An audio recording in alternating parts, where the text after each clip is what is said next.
लखनऊ के डॉक्टर शकुंतला मिश्रा राष्ट्रीय पुनर्वास विश्वविद्यालय में artificial limb and rehabilitation centre और प्रोस्थेटिक्स एंड ऑर्थोटिक्स विभाग की ओर से आयोजित इस वर्कशॉप में बड़ी संख्या में दिव्यांग बच्चे और बड़े लोग पहुंचे। इस दौरान दृष्टिबाधित बच्चों के साथ साथ अलग-अलग तरह की शारीरिक चुनौतियों से जूझ रहे दिव्यांग जन भी शामिल हुए। कॉस्मेटिक रिस्टोरेशन प्रोस्थेसिस को लेकर आयोजित इस हैंड्स ऑन ट्रेनिंग का उद्देश्य दिव्यांग जनों के पुनर्वास और उनके जीवन को बेहतर बनाने की दिशा में काम करना है। क्यों रखा गया? क्योंकि आजकल लोगों को शिक्षा में जो बुक्स का अकाल, फैमिन जो बोलते हैं, वो सबसे मेजर है। और बिकॉज उसके लिए हमको बुक्स नहीं मिलती तो हम पीछे रह जाते हैं साइटेड स्टूडेंट से। और बुक्स कहाँ से मिलेगी आपको? Most of the books book share से मिलेगी। और एआई क्यों? क्योंकि आजकल दुनिया ही एआई पे चल रही है। अगर आप देखोगे हर जगह एआई ने तो कैप्चर ही कर रखा है, तो हमें भी तो एआई का प्रशिक्षण थोड़ा चाहिए ही चाहिए। और बुक शेयर पे तो आज 15 लाख के करीब किताबें हैं। साइटेड लोग जो इतनी बुक्स पढ़ते हैं, तो हमें भी इतना बुक्स का समुंदर होना ही चाहिए पढ़ने के लिए। क्या जो है लग रहा है कि अगर जिस तरीके से आप लोग एक कदम उठाए हैं, सरकार को भी इसमें बढ़ चढ़ कर हिस्सा लेना चाहिए। डेफिनेटली लेना चाहिए, क्योंकि अगर सरकार हमारा सहयोग देगी तो हर पब्लिशर ही पब्लिशिंग, जब बुक्स ही पब्लिश होगी इस एक्सेसिबल फॉर्मेट में, तो हमें कोई ये एफर्ट करने की जरूरत ही नहीं पड़ेगी। क्योंकि हम जो बुक्स बनाते हैं वो बहुत एक्सपेंसिव हो जाती है। और बिकॉज ये बुक्स एक्सपेंसिव होती है तो हमारा भी लिमिटेड बजट होता है। अगर सरकार पब्लिशर को ये मैंडेट ही दे दे कि आपको एक्सेसिबल बुक बनानी ही है, तो फिर ये कुछ प्रॉब्लम ही नहीं होगा। मैम, हमारे और हमारे चैनल के माध्यम से दिव्यांग जनों को और खासकर उनके माता पिता को क्या संदेश देना चाहेंगे? सबको मैं यही बोलूंगी कि जितना हो सके आप शिक्षण लीजिए, पढ़िए, क्योंकि वही एक हमारी स्ट्रेंथ है। और टेक्नोलॉजी का नॉलेज फुल रखिए, क्योंकि टेक्नोलॉजी जो है वो ही हमारी आंखें है। क्योंकि अगर मैं बोलूं कि मैं खुद ना किसी के ऊपर बैंक के लिए निर्भर हूँ, ना घर में किसी के ऊपर निर्भर हूँ। मैं खुद अपना सब काम करती हूँ। मेरे घर में अगर आप आके देखेंगे तो मशीन बहुत सारे हैं जो मेरी आंखें बन के रहती है। आज अगर टेक्नोलॉजी नहीं रहती तो मैं अकेली कुछ काम ही नहीं कर पाती। टेक्नोलॉजी मेरी आंखें है। तो मैं हर किसी को बोलूंगी, कुछ भी हो जाए, थोड़ी मुश्किल आएगी पर टेक्नोलॉजी सीखना हमारे लिए बहुत बहुत इम्पोर्टेंट है। धन्यवाद। देखिए, सरकार की तरफ से दृष्टिबाधित जनों को कंप्यूटर टेक्नोलॉजी से ट्रेनिंग से संबंधित कोई भी प्रशिक्षण की सुविधा नहीं प्रदान की जा रही। जितनी भी एनजीओज हैं, यूपी में ही नहीं पूरे देश भर में ज्यादातर एनजीओज ही हैं जो दृष्टिबाधित जनों को डिजिटल टेक्नोलॉजी में ट्रेंड कर रही हैं।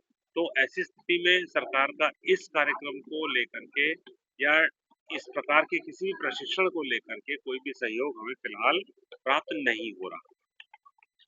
सर, भारतीय जनता पार्टी की सरकार है, डबल इंजन की सरकार। वो तो लगातार कहती है कि सबका साथ सबका विकास, और सबके विकास पर हम बात काम कर रहे हैं। उसमें शायद सब लोगों में जितने पर्सन विद डिसेबिलिटीज है वो छूट जा रहे हैं। क्या लगता है? सिवाय पेंशन देने के, कुछ लोगों को पेंशन देने से जिंदगियां नहीं बनती है, ना देश चलता है ना। आपको प्रशिक्षण देना पड़ेगा। शिक्षा ही एक ऐसी चीज है जो व्यक्ति को सशक्त बना सकती है। वो अपने लिए ही नहीं, फिर अपने देश के लिए भी काम कर सकता है। अब जैसा कि आपको बताया, जो लोग हमारे साथ अहमदाबाद, सूरत से और पूना से आए हैं, इन लोगों को विदेशी मुद्रा में तनख्वाह मिलती है, तो इन लोगों को मतलब भारत के विदेशी मुद्रा कोष में भी इनका कुछ ना कुछ सहयोग हो रहा है।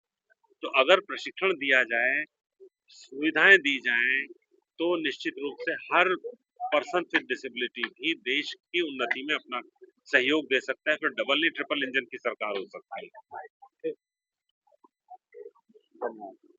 ये 8 और 9 अगस्त को 2 दिवसीय कार्यशाला दृष्टिबाधितों के लिए आर्टिफिशियल इंटेलिजेंट और बुक शेयर पर आयोजित की गई है national association for the blind Buddheshwar Lucknow के द्वारा, जिसमें प्रशिक्षक के रूप में अहमदाबाद से श्री होमियार जी और श्रीमती कुमारी सुश्री जैनब जी पूना से आई हैं, और उसमें सहयोग के लिए डॉक्टर राकेश जैन जो नेशनल डिग्री कॉलेज से रिटायर्ड प्रोफेसर अंग्रेजी के हैं, वो भी दृष्टिबाधित हैं।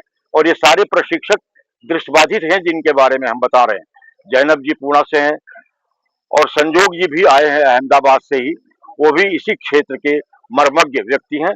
यही कार्यक्रम हम लोग 2 दिवसीय अपने दृष्टिबाधित बच्चों के लिए जो लखनऊ में विश्वविद्यालय में पढ़ते हैं या कहीं सेवा में हैं, उन सबको बुलाया गया था ताकि वो आर्टिफिशियल इंटेलिजेंस के बारे में कुछ जाने और समझें, क्योंकि अब समय बदल चुका है और दृष्टिबाधितों को भी कुछ सीखना पड़ेगा इन आधुनिक तकनीकी के बारे में, टेक्नोलॉजी के बारे में।